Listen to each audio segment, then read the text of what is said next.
keser demedim mi? Kaşların yağı canlar, kanım içer demedim mi?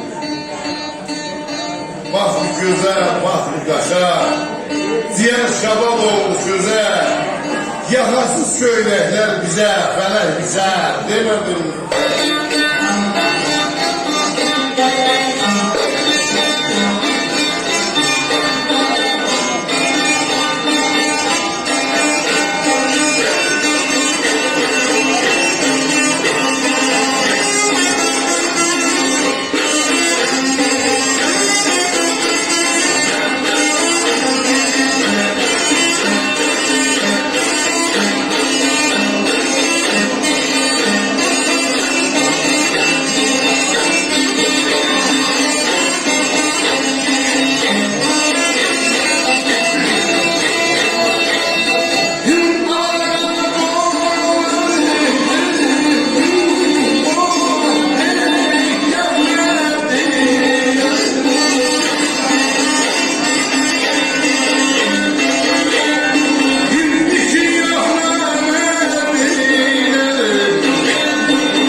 İşin yok namerdinen, felek bizi bu dert koyup kaçar demedin mi? Hoşbakt olun, öz sağlıkta güzel bir alkışlar olsun. Öpüler.